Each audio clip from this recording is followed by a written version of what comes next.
الحمد لله الحمد لله الحمد لله الحمد لله. أعوذ بالله من الشيطان الرجيم. بسم الله الرحمن الرحيم. وينجي الله الذين اتقوا بمفازتهم لا يمسهم السوء ولا هم يحزنون. الله خالق كل شيء وهو على كل شيء وكيل. له مقاليد السماوات والأرض والذين كفروا بآيات الله أولئك هم الخاسرون. قل أفغير الله تأمروني أعبد أيها الجاهلون؟ ولقد أوحي إليك وإلى الذين من قبلك لئن أشركت ليحبطن عملك ولتكونن من الخاسرين.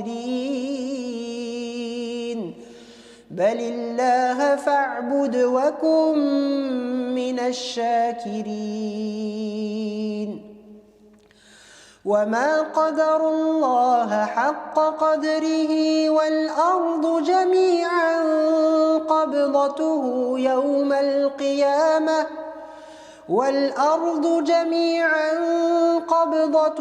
يوم القيامة والسماوات مطويات بيمينه سبحانه وتعالى عما يشركون.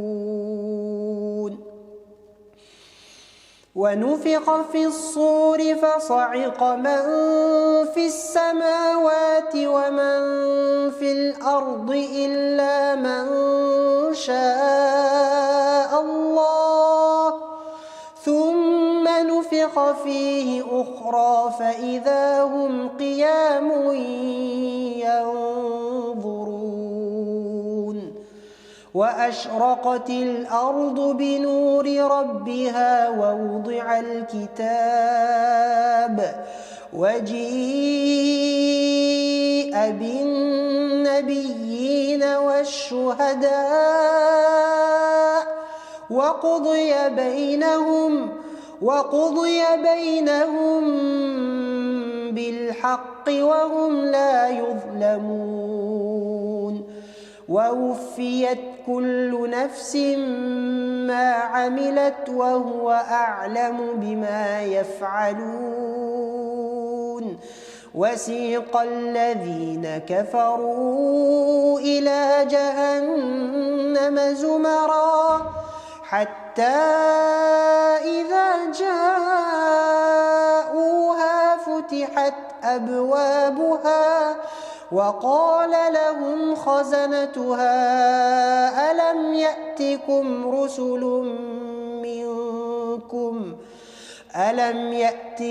رسل منكم يتلون عليكم آيات ربكم وينذرونكم لقاء يومكم هذا؟ قالوا بلى ولكن حقت كلمة العذاب على الكافرين. قيل ادخلوا أبواب جهنم خالدين فيها فبئس مثوى المتكبرين. وسيق الذين اتقوا ربهم إلى الجنة زمرا حتى إذا جاءوها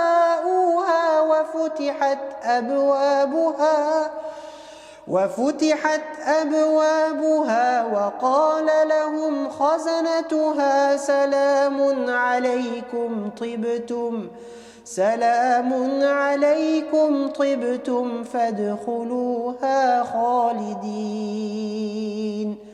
وقالوا الحمد لله الذي صدقنا وعده وأورثنا الأرض نتبوأ من الجنة حيث نشاء فنعم أجر العاملين وترى الملائكة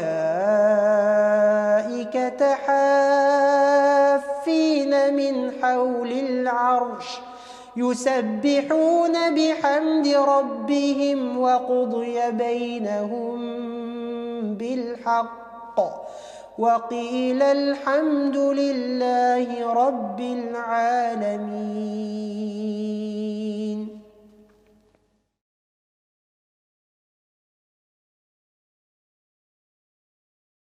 بسم الله الرحمن الرحيم نحمده ونصلي على رسوله الكريم أما بعد. Chers frères, chères sœurs, assalamu alaikum wa rahmatullahi wa barakatuh. Nous sommes musulmans, nous sommes croyants et notre croyance concernant ce monde, c'est qu'il n'est pas éternel.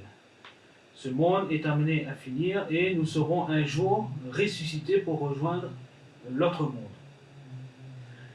C'est une chose. Nous croyons en l'au-delà. En ce moment, nous traversons une crise, une épreuve qu'Allah subhanahu wa ta'ala a décidé pour nous.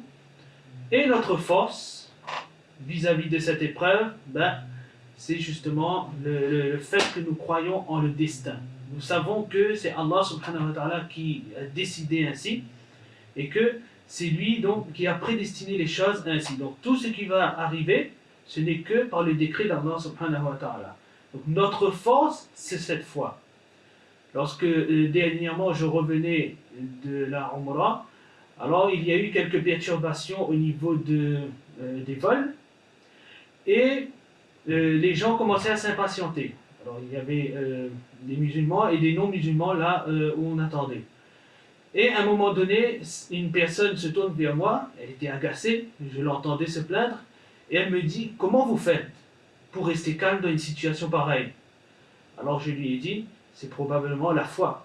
C'est cette foi qui fait que nous croyons et nous savons que tout ce qui doit arriver est prédestiné, et donc nous restons calmes. » Alors il me regarde et me dit « Vous avez probablement raison. » Donc cette foi, c'est notre force vis-à-vis de tout ce qui nous arrive. Donc nous allons partir. Un jour, notre vie va se finir. Ce monde aussi, il est voué à se finir. Et à propos de ça, le prophète sallallahu alayhi wa sallam, il nous dit, donc le hadith est rapporté par Anas, عن النبي صلى الله عليه وسلم قال بعثت أنا والساعة كهاتين رواه البخاري. J'ai été suscité, moi et l'heure, comme ces deux-là. Alors dans d'autres versions du hadith, le prophète sallallahu alayhi wa sallam, il montre ces deux doigts.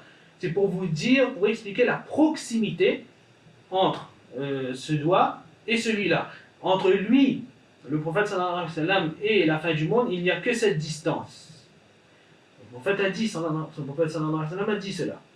Dans le Coran, vous avez un verset qui nous dit, Allah subhanahu wa ta'ala nous parle en ces termes, يَسْأَلُونَكَ عَنِ السَّاعَةِ أَيَّانَ مُرْسَاهَا قُلْ إِنَّمَا عِلْمُهَا عِنْدَ رَبِّي لَا يُجَلِّيهَا لِوَقْتِهَا إِلَّا هُ. Le verset continue. Donc, il te questionne à propos de l'heure. Quand arrivera-t-elle? أَيَّانَ مُرْسَاهَا, c'est-à-dire quand son ancrage arrivera, quand arrivera-t-elle? قُلْ إِنَّمَا عِلْمُهَا عِنْدَ رَبِّي, dit au prophète, sa science, sa connaissance est auprès d'Allah subhanahu wa ta'ala et auprès de personne d'autre. Et il lui seul la manifestera en son temps. Surat al-A'raf, verset 187. Lorsque, dans le hadith de Jibril, lorsque Jibril alayhi salam, il vient, il questionne le prophète sallallahu alayhi wa sallam, il lui demande Akhbirni ani sa'a informe-moi à propos de l'heure. Le prophète sallallahu alayhi wa sallam lui répond, Mal mas'oulu anha bi'a'lama min as-sa'il. Celui qui est questionné n'en sait pas plus que celui qui questionne. Donc personne ne sait. Même le prophète sallallahu alayhi wa sallam ne savait pas quand allait arriver l'heure. D'ailleurs, dans la suite du verset qui est récité, il y a Yas'alunaka ka'annaka hafidun anha. Il te questionne comme si tu étais constamment à la recherche de la fin de l'heure. Comme si tu étais constamment en train de rechercher quand est-ce qu'elle va arriver. Yas'alunaka ka'annaka hafidun anha. Le prophète sallallahu alayhi wa sallam n'en savait rien. Mais, néanmoins, le prophète sallallahu alayhi wa sallam nous a laissé des signes. Alors, à la suite du hadith de Jibril, l'ange lui demande, Jibril alayhi salam lui demande, Akhbirni an amaratiha. Donc informe-moi au sujet de ces signes. Et le prophète sallallahu alayhi wa sallam va énumérer quelques signes. Il y aura dans d'autres hadiths d'autres signes qui seront cités et énumérés par le prophète sallallahu alayhi wa sallam. Certains se sont déjà produits. Certains se sont déjà produits, comme par exemple le fait que l'alcool sera bu à flot, que l'adultère sera répandu, qu'il y aura beaucoup de meurtres. Ces signes se sont déjà réalisés. Et il y a d'autres signes qui ne se sont pas réalisés encore. Comme par exemple le fait que l'Euphrate dévoilera une montagne d'or, un trésor d'or. Yushikul furatu ay yahsira an kanzin min dhahabin, ou kama qal. Et il y a ce signe tant attendu et que nous redoutons tous, l'arrivée du Dajjal, l'arrivée du grand trompeur. Et nous avons peur. Lorsque nous entendons son nom, son titre, alors nous avons peur. Nous craignons parce que le prophète sallallahu alayhi wa sallam a dit, il nous a informé que ce serait la plus difficile épreuve qui viendra en ce monde. Donc, la plus difficile épreuve pour nous les croyants. Et c'est normal d'avoir peur par rapport à sa foi. Ça prouve que quelque part, nous avons encore ce souci de préserver notre foi. C'est normal. Et nous savons que lorsque Ad-Dajjal arrivera, la terre sera dans le chaos, il n'y aura pas beaucoup à manger. Et donc, ce sera très difficile. Ad-Dajjal viendra et va nous présenter de la nourriture en contrepartie de notre foi. Alors, ce sera très difficile pour nous. Et le prophète sallallahu alayhi wa sallam nous dit il nous fait comprendre que seul celui qui aura une foi solide pourra être protégé de cette fitna, de ce trouble. Qu'Allah subhanahu wa ta'ala nous en préserve. Il est bon de resituer un petit peu les choses et rappeler les circonstances dans lesquelles ce Dajjal arrivera. Alors nous savons que Dajjal arrivera lorsque ce monde sera, comme on l'a dit tout à l'heure, il n'y aura plus grand chose à manger. Dans un hadith, il y a qu'il y aura 3 années de disette. Donc, il y aura 3 années de disette, une année où le ciel retiendra 1/3 de sa pluie, une autre année où le ciel retiendra 2/3 de sa pluie, et une 3e année où le ciel retiendra toute sa pluie. Donc il n'y aura plus grand chose, les cultures vont mourir, elles vont périr, la terre sera sèche, il n'y aura plus de nourriture, il n'y aura plus d'eau, très peu du moins. Et c'est à ce moment-là que Ad-Dajjal va arriver, il va nous présenter tous ces plats, tous ces bons plats, toute cette nourriture. D'accord ? Et ce sera très difficile pour le croyant qui n'a pas une foi solide. Alors même celui qui aura une foi solide, ce sera difficile, mais Inch'Allah, il sera protégé, mais ce sera difficile quand même pour nous de résister. Mais il faut savoir qu'à ce moment-là, Al-Mahdi sera déjà suscité. Lui, il sera déjà là. On comprend à travers les hadiths, je ne vais pas reciter les hadiths parce que ce n'est pas le sujet ici. Al-Mahdi sera déjà là lorsque Ad-Dajjal arrivera. Et ce qui va se passer, il y aura une conquête, une certaine conquête. Dans les hadiths, nous voyons, le prophète sallallahu alayhi wa sallam nous parle d'une ville dont la moitié se trouve sur la mer et la moitié se trouve sur terre. Et cette ville sera conquise par Al-Mahdi et son armée. Ce combat, ce sera sans combat. Dans le hadith, il y a plus de détails. Les ulama nous disent que cette ville sera Istanbul. Alors, à l'époque, on appelait cette ville Constantinople, aujourd'hui, on l'appelle Istanbul. Les ulama nous disent que cette ville sera Istanbul, donc elle sera conquise avant l'annonce de Dajjal. Et lorsque cette ville sera conquise, alors il y aura un appel que Ad-Dajjal vous a remplacé dans vos familles. Il est là, il est arrivé. Et ce premier appel sera faux. Il sera mensonger. Puis il y aura un deuxième appel, et là, à ce moment, cet appel sera vrai. Puis Ad-Dajjal restera sur cette terre 40 jours, nous savons cela, un jour qui sera comme une année, un jour qui sera comme un mois, pardon, un jour qui sera comme une semaine, puis 37 jours normaux. Et donc, durant ces 40 jours, il va sillonner la terre et il va proposer donc à tout le monde cette nourriture. Il va essayer de détourner les gens donc de leur foi. Ensuite, il y aura cet événement avec le jeune qui viendra s'opposer à lui et que Dajjal coupera en deux, puis il rassemblera les deux morceaux, puis il le fera parler. Donc, et après cela, il y aura l'arrivée de Isa alayhi salam, donc qui va finir avec tout ça et qui va tuer Ad-Dajjal. Donc voilà ce que nous avons, les informations que nous avons à travers les ahadiths du prophète sallallahu alayhi wa sallam. Alors je profite de l'occasion maintenant pour parler d'une chose, parce que c'est un fléau qui, je vois, a beaucoup touché les musulmans. Nous, en tant que musulmans, nous croyons en le prophète sallallahu alayhi wa sallam. Donc c'est lui le prophète. C'est lui dont les prophéties, les prédictions sont véridiques. Nous ne pouvons pas porter attention aux propos d'autres personnes, à d'autres prophéties, donc des choses qui ont été dites par autres que le prophète sallallahu alayhi wa sallam. Et je parle notamment ici de ce fameux Nostradamus, Michel de Notre-Dame. Je vois que beaucoup de musulmans ils ont accouru vers ces prophéties et ils se sont mis à les partager sur les réseaux sociaux, partout. Et ils ont porté foi en ces choses-là.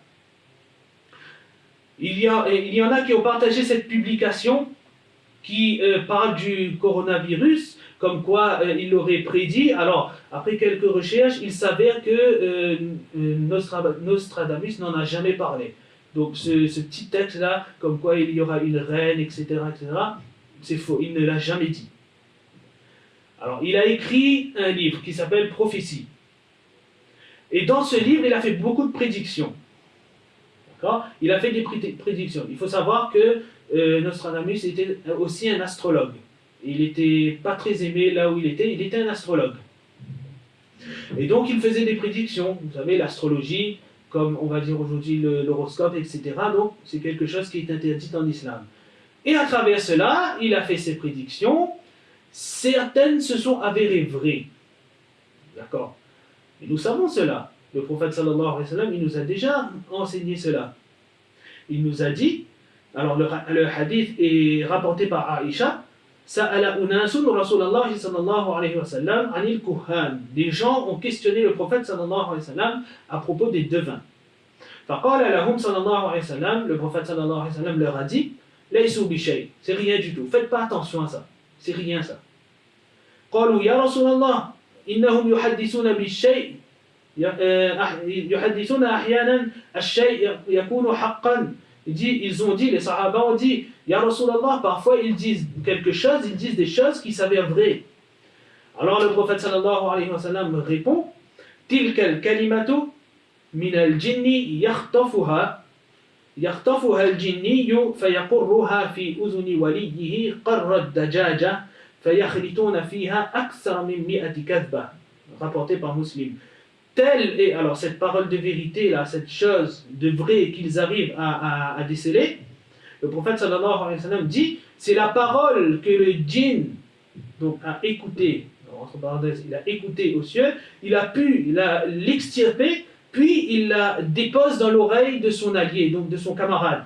Qarrat dajaja, alors le mot qui est utilisé, qarrat dajaja, c'est comme une poule qui picore, c'est-à-dire il va la déposer comme une poule qui va picorer une graine à l'oreille de son allié. Et cet allié, cette personne, ce devin, il mélange avec cette parole de vérité plus de 100 mensonges. Alors voilà, nous avons la réponse. Si quelque chose de ces prédictions se serait avéré vrai, alors ce hadith du prophète sallallahu alayhi wa sallam nous explique tout. Il y a un autre hadith à ce sujet.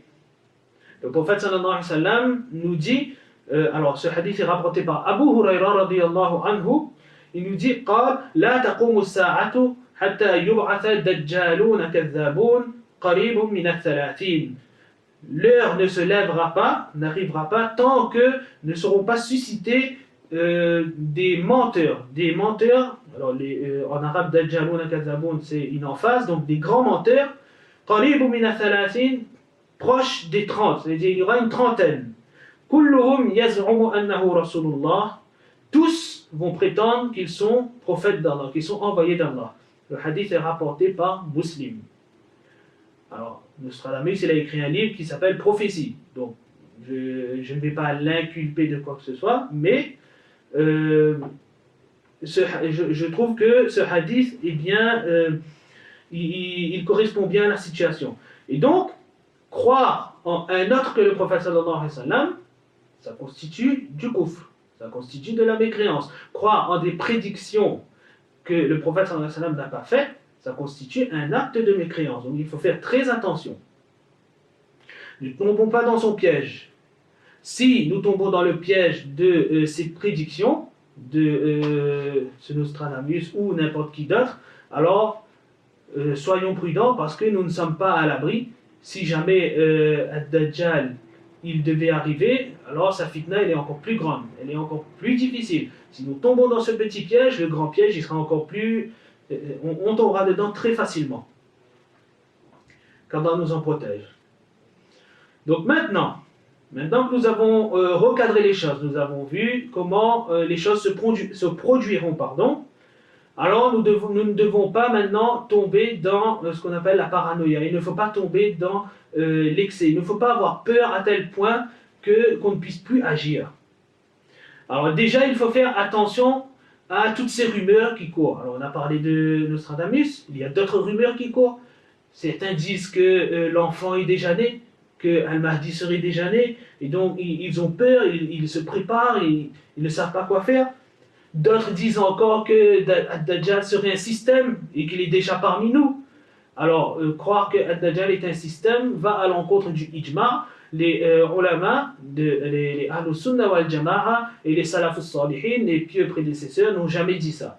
Donc, croire cela constitue une croyance qui est en dehors de ce que disent les Ahlus Sunnah wal Jama'a, donc ce que disent les pieux prédécesseurs. Ad-Dajjal n'est pas un système. Oui. Alors, il se peut que ce système qui est en place nous amène à oublier ce monde et nous prépare un petit peu, on va dire, à ce genre de choses. Mais les hadiths sont clairs, le prophète sallallahu alayhi wa sallam nous a dit il aura un père et une mère, donc il n'est pas encore là. Il ne faut pas donner de l'attention à ce genre de rumeurs parce que leur seul effet, c'est de nous faire affoler, c'est de nous faire tomber dans la paranoïa. Et c'est très mauvais. Ensuite, il faut relativiser les choses. Le prophète sallallahu alayhi wa sallam, il a dit dans ce hadith Bu'istu ana was-sa'atu kahatayn, j'ai été suscité moi et l'heure comme ces deux-là. C'est une proximité qui est relative. La proximité n'est pas absolue. C'est vrai qu'entre ces deux doigts, il n'y a pas beaucoup de distance.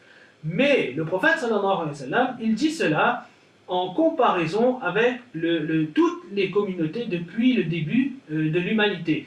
Donc lorsqu'on regarde depuis Adam alayhi salam jusqu'à Muhammad sallallahu alayhi wa sallam, puis on met à côté la période de Muhammad sallallahu alayhi wa sallam jusqu'à la fin du monde, alors lorsqu'on compare les deux, il y a très peu c'est-à-dire il y a une grande différence.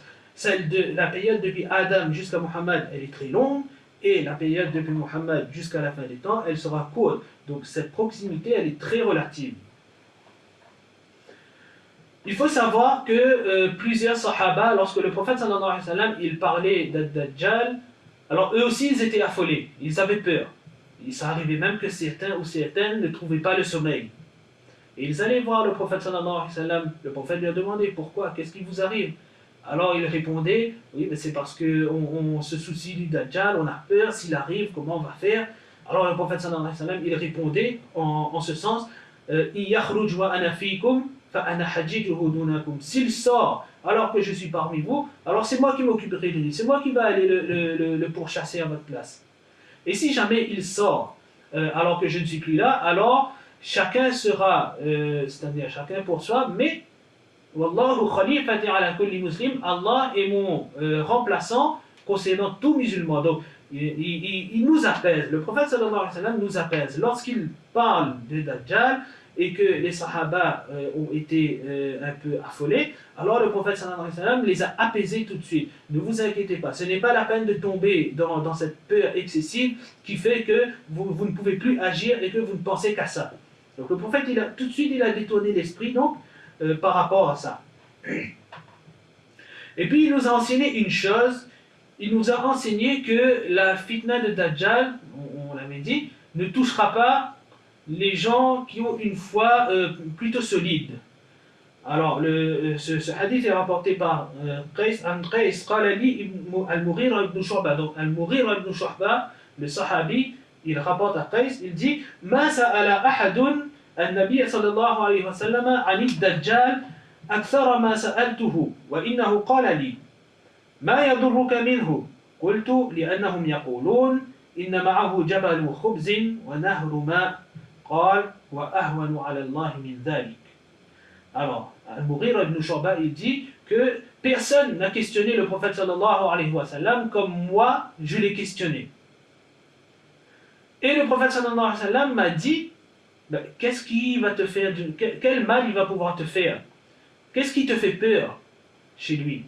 Alors Al-Mughira ibn Shu'ba lui dit, parce qu'ils disent qu'il aura du pain et de l'eau, il aura une montagne de pain et une rivière d'eau avec lui. Donc à cette époque où il n'y aura plus beaucoup de nourriture et de boissons. Alors le prophète sallallahu alayhi wa sallam lui dit, Huwa ahwanu ala Allah min dhalik, il est plus vil pour Allah que cela.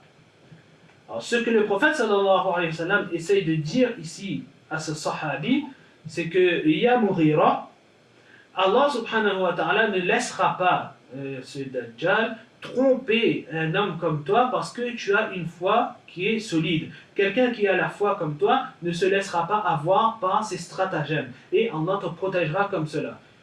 Donc quelle est là la solution? C'est de consolider notre foi.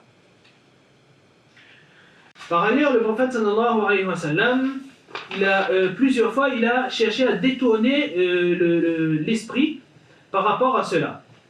Alors, une fois, un bédouin vient voir le prophète sallallahu alayhi wa sallam. Alors, les sahaba aimaient bien quand les bédouins venaient voir le prophète sallallahu alayhi wa sallam. Vous savez, le prophète il avait une certaine prestance, c'était quelqu'un de très respecté, c'était le prophète. Et, les sahaba, ils rechignaient parfois à poser certaines questions. Ils avaient honte, c'est normal, c'est de la haya, c'est normal vis-à-vis du prophète sallallahu alayhi wa sallam. Et lorsque les bédouins venaient, alors les sahaba ils étaient contents, ils se disaient que lui il va poser des questions qu'on n'osait pas poser. Et ils étaient contents comme ça. Alors une fois un bédouin il vient voir le prophète sallallahu alayhi wa sallam. Le hadith est rapporté par Anas.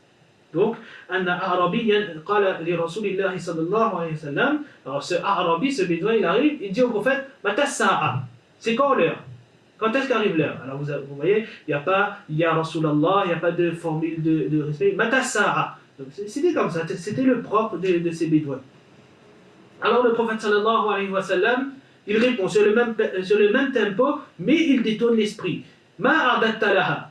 Qu'est-ce que tu as préparé pour elle? Donc, regardez, cet homme, il est tracassé, il vient, il dit à quel moment à quel moment aura lieu la fin du monde. Alors le prophète sallallahu alayhi wa sallam lui dit, mais qu'est-ce que tu as préparé pour elle? À comprendre que ça ne sert à rien de rechercher quand elle va arriver. Passe ton temps et dépense ton énergie plutôt à préparer cette fin du monde qui va arriver. Et ça revient au verset qu'on a cité au début. Yas'alunaka ka'annaka hafiyyun anha. Il te questionne comme si tu étais constamment à sa recherche. Non. Le prophète sallallahu alayhi wa sallam n'était pas à la recherche de l'heure. Il ne nous a pas appris à chercher l'heure. Oui, il nous a donné quelques signes pour que nous puissions la reconnaître, pour que nous puissions nous préparer si jamais elle arrive, lorsqu'elle arrive. Mais la chose principale qu'il nous a enseigné à faire, c'est de nous préparer.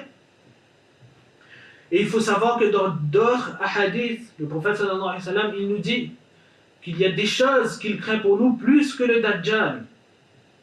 Il y a des choses que le prophète sallallahu alayhi wa sallam a craint pour nous plus que le Dajjal. Il y a eu par exemple dans un hadith rapporté par Ahmad, A'immatum mudillun, donc des référents, des imams qui égarent. C'est une fitna aussi, c'est quelque chose que le prophète sallallahu alayhi wa sallam craignait pour nous.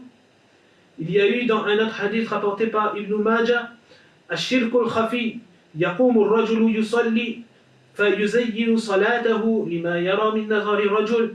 L'homme se lève pour faire la salat et il se met à embellir sa salat parce qu'il voit le regard d'un autre, le regard d'un homme. Ça aussi, le prophète sallallahu alayhi wa sallam nous a mis en garde. Donc le shirk caché. C'est-à-dire que je me lève pour faire la salat et finalement, mon intention elle n'est pas correcte. Je fais la salat, j'embellis ma salat parce que je sais qu'un tel me regarde. Alors, j'en profite parce que là, c'est bien le moment d'en parler. Lorsque nous avions l'habitude d'aller à la masjid, machallah, c'était bien, et qu'Allah subhanahu wa ta'ala nous redonne l'occasion d'y aller, nous avions l'habitude de faire nos salawats d'une certaine façon, nous faisions nos sunnahs, nous faisions tout ce qu'il fallait faire, alhamdulillah. Maintenant, jugeons-nous nous-mêmes, est-ce qu'à la maison, ces habitudes sont restées? Est-ce que nous continuons à faire les salats comme nous les faisons? Est-ce que nous continuons nos actes d'adoration comme nous les faisions à la masjid? Ou bien est-ce qu'on les faisait à la masjid parce que nous savions qu'un tel nous regarde, un tel va dire ah lui il fait pas ses sunnahs, lui il fait pas bien sa salat, et à la maison quand personne nous voit, on fait semblant, on fait rapidement notre salat, on la finit rapidement, on a oublié qu'Allah subhanahu wa ta'ala il nous voit. Alors à nous-mêmes, c'est un travail à faire sur nous-mêmes, à nous-mêmes de voir est-ce que nous sommes restés constants, et ce sera un moyen de voir finalement, une alam, un moyen de voir est-ce que nous sommes sincères lorsque nous faisons nos actes d'adoration. Si nous sommes restés de la même façon, comme nous étions à la masjid, nous faisons nos actes d'adoration à la maison, alors Inch'Allah c'est un signe que nous sommes sincères. Si par contre nous avons changé, alors il faudra nous corriger. Il faudra corriger notre intention. C'était une parenthèse. Troisième chose que le prophète sallallahu alayhi wa sallam nous dit et contre laquelle il nous met en garde. Alors celui-là, ce hadith il est rapporté par Al-Bukhari et Muslim. Les deux précédents, bon, leur authenticité est un petit peu discutée, mais ce dernier-là il est sûr. Et le prophète sallallahu alayhi wa sallam il nous dit ma yuftahu alaykum min zahrati dunya wa zinatiha, ce qui sera ouvert sur vous, pour vous, comme beauté de ce monde et comme fleurs. Alors comme fleurs de ce monde et beauté, c'est-à-dire les richesses de ce monde, les belles choses de ce monde, lorsqu'elles s'ouvriront sur vous, je crains cela plus pour vous que le Dajjal. Pourquoi? Parce que nous savons tous que les biens matériels, les choses de ce monde, elles nous font oublier l'au-delà. Lorsque nous sommes attachés aux choses de ce monde, alors nous oublions l'au-delà. Aimer ce monde, ce n'est pas interdit. Aimer un peu ce monde, c'est normal. Le prophète sallallahu alayhi wa sallam lui-même, il a dit Hubbiba ilayya min dunyakum at-tibu wan-nisa. Il a été rendu agréable pour moi de votre dunya, de votre monde, le parfum et les femmes. Wa ju'ilat qurratu 'ayni fi as-salah, et la fraîcheur de mes yeux a été mise dans la salat. Le prophète aussi, on aimait déjà. Le prophète en tant qu'homme, il aimait par exemple la calebasse. C'était son goût personnel. On a le droit d'aimer certaines choses de ce bas monde. Donc il ne nous est pas demandé d'oublier complètement cette vie. Non.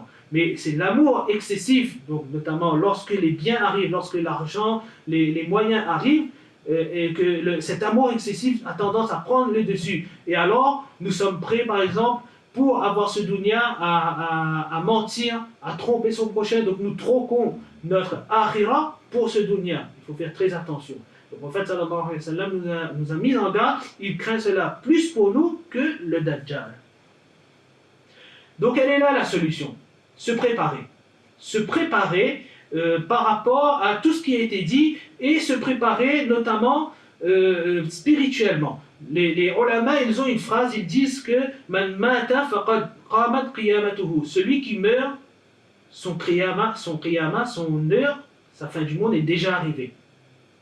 Et donc là, Allah subhanahu wa ta'ala, il va commencer à prendre les comptes avec lui. Ça passe par la tombe, les questionnements, puis le jour du jugement, etc. Mais celui qui meurt, donc son qiyamah a déjà commencé. Alors vivons de cette façon que nous passons notre vie à préparer notre qiyamah, à préparer notre mort. Ne cherchons pas à nous préparer pour ce qui va se passer après. Alors oui, il faut se préparer dans le sens où spirituellement il faut se préparer par rapport à la fitna de Dajjal, etc. Mais plutôt que de craindre cela, craignons avant notre propre mort. C'est-à-dire le moment où nous n'aurons plus le temps de faire ce travail sur nous, alors là, ça sera vraiment la fin pour nous. Combien de gens sont partis, combien de gens sont morts avant même que ces signes, ces grands signes de la fin du monde arrivent sur eux? Et il se pourrait que nous aussi, nous soyons dans le même cas et que nous partions avant même que cela arrive. Donc cherchons plutôt, détournons notre esprit et cherchons plutôt à nous préparer par rapport à cette mort.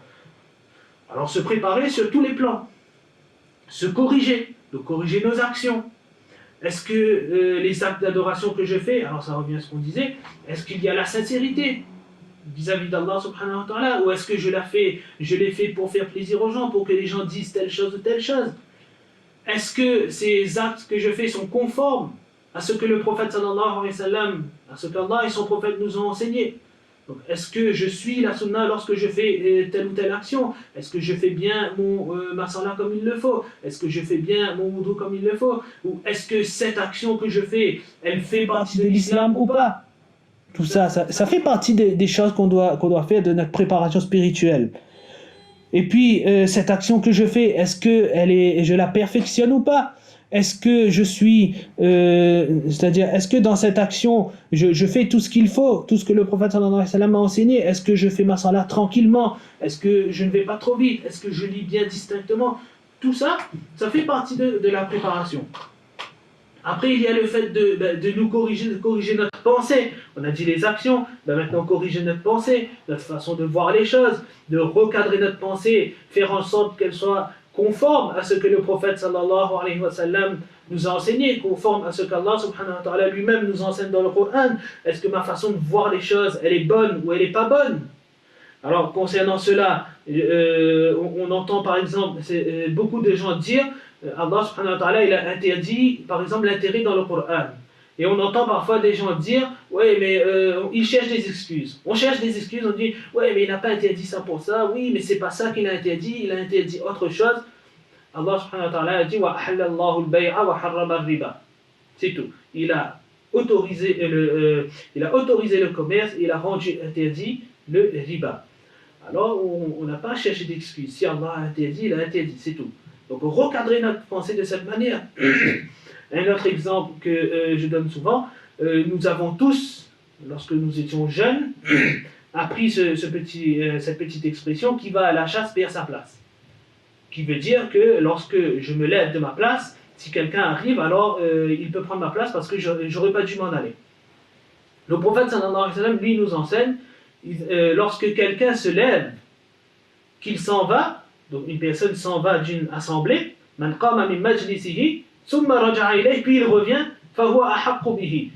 Il a plus de droits vis-à-vis de cette place. Donc, lorsque nous sommes dans une assemblée, une personne se lève, elle s'en va, alors probablement nous allons nous avancer pour prendre sa place, mais si elle revient, elle a le droit de reprendre sa place. Le prophète sallallahu alayhi wa sallam nous a enseigné cela. Donc, recadrer notre esprit, faire en sorte que notre façon de voir les choses, notre façon de penser, elle soit conforme à ce que l'islam nous enseigne.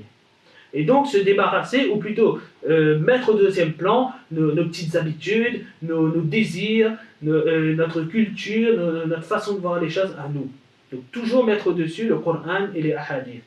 Ça fait partie aussi de ce qu'il faut faire pour se préparer spirituellement.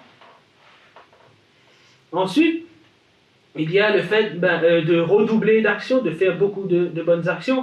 En ce mois de Ramadan, le temps est propice, le moment est propice. En plus, par la grâce d'Allah, nous sommes chez nous, donc nous pouvons nous adonner à plus d'actes d'adoration. Apprenons à faire ces actes d'adoration. Et je parle pour moi-même en premier. Apprenons à faire des actes d'adoration avec dévouement, avec dévotion, en appréciant ce que nous faisons.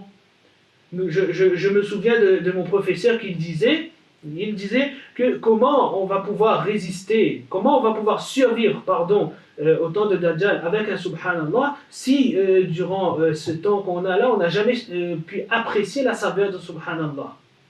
C'est fort. C'est-à-dire que là, maintenant, c'est le moment pour nous de nous préparer, le terrain, on va dire, pour ce qui doit arriver. Donc, nous préparer spirituellement. Et puis il y a la correction de son comportement, corriger son comportement, donc avec les autres, avec ses parents avant tout, avec les autres, avec les gens qui sont autour de nous, les musulmans, les non-musulmans, et corriger et également corriger, c'est-à-dire se corriger de toutes ces maladies spirituelles que nous avons en nous, la jalousie, la haine, la rancœur, l'amour excessif de ce monde, etc. On a déjà entendu beaucoup de discours à ce sujet. Alors se corriger vis-à-vis de tout cela, ça fait partie aussi du travail que nous avons à faire avant notre mort. Puis il y a le fait d'apprendre la religion, donc d'essayer d'en apprendre un petit peu plus chaque jour vis-à-vis de cette religion, pour notamment être protégé contre la fitna des a'immatul mudillun, ces référents qui égarent, ou même nous-mêmes ne pas devenir des référents qui égarent. Donc apprendre le din, nous avons le temps, c'est ce que nous devons faire de notre vie. Et puis continuer, nous continuons le fait d'appeler les gens à l'islam, le fait d'ordonner le bien et d'interdire le mal, al-amru bil ma'ruf wa nahy 'anil munkar, tout cela, ce sont des choses à faire, c'est notre préparation par rapport à cette vie lorsque nous la quitterons, donc par rapport à notre mort. C'est une chose. L'autre chose à faire, c'est tout simplement le retour à Dieu. Revenir à Allah subhanahu wa ta'ala par le tawbah, par les bonnes actions, par tout ce qu'Allah subhanahu wa ta'ala agrée. Alors, nous sommes dans une épreuve, Allah subhanahu wa ta'ala nous a mis dans cette épreuve. Nous avons vu la dernière fois un professeur, Cheikh Anas, il avait très bien expliqué, est-ce que cette crise qui nous touche, ou plutôt en général, est-ce que les malheurs qui nous touchent sont des punitions divines ou pas? Est-ce que c'est systématique ou pas? Je vous laisse visionner ce discours très intéressant à ce sujet. Mais nous dirons que c'est une épreuve de la part d'Allah subhanahu wa ta'ala. Allah il nous a éprouvés. Il regarde comment on agit vis-à-vis de cette épreuve. Premièrement, ce qu'il ne faut pas faire, c'est culpabiliser. Nous avons l'habitude d'entendre que oui, si telle chose est arrivée, c'est parce que nous avons fait des péchés, nous avons fait tel péché, ou si telle chose est arrivée à l'autre là-bas, c'est parce qu'il a fait tel péché. Alors que ce soit concernant l'autre, ou que ce soit nous concernant, ne pas culpabiliser. Ce n'est pas le but.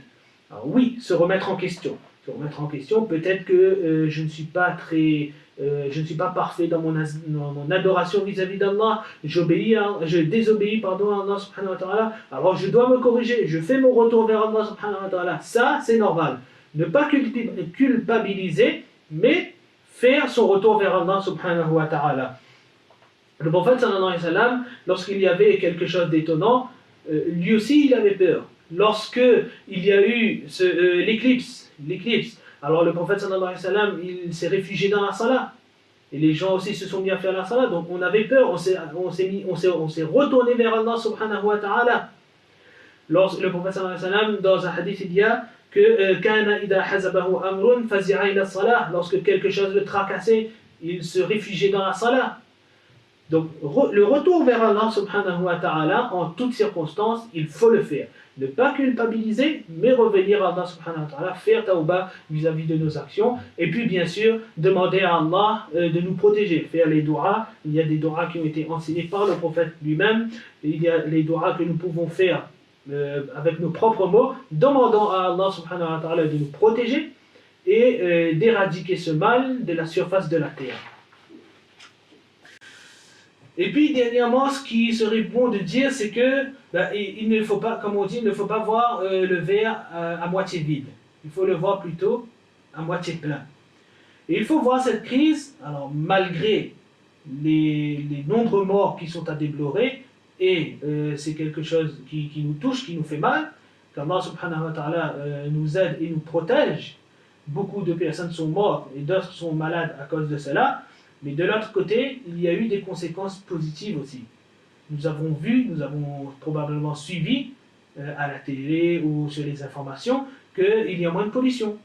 À certains moments de la journée, il y a jusqu'à une diminution de 75% de la pollution. Donc on utilise moins les voitures, les usines peut-être, je ne sais pas si les usines elles tournent toujours, mais au moins les voitures, elles sont bloquées. Il y en a beaucoup moins sur la route, donc moins de pollution.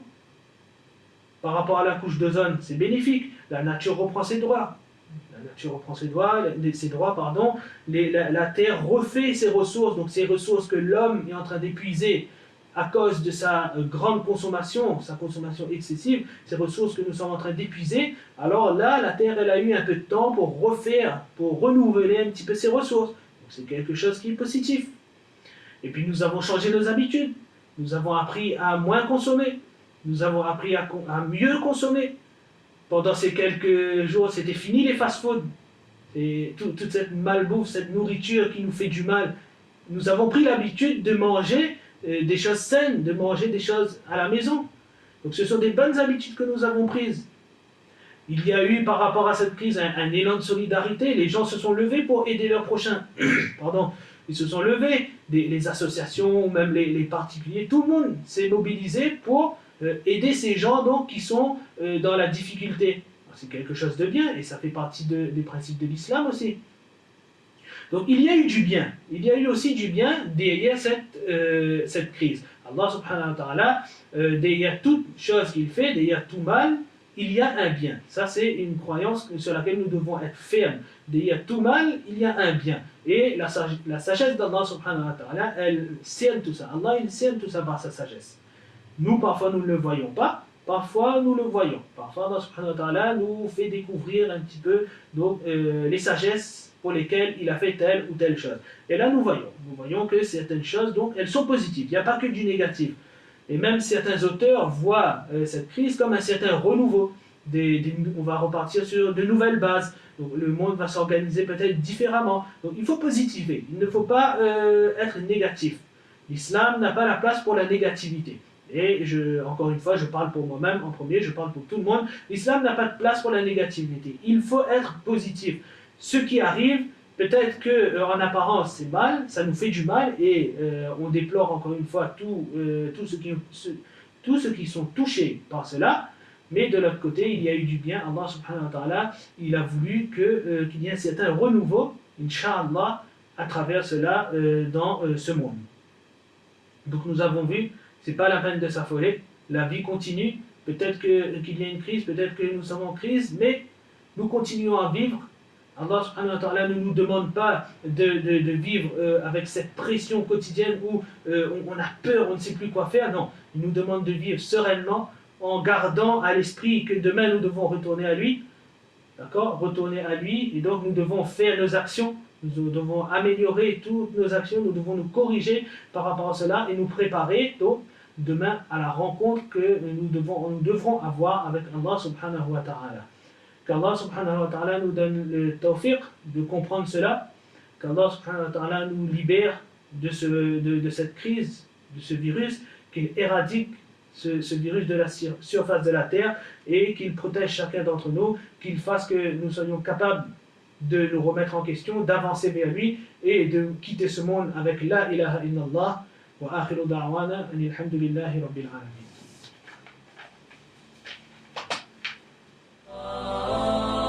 كن سعيدا كن فريدا عش بفخر في الحياة لا تبالي فالمعالي بالتحدي لا سواه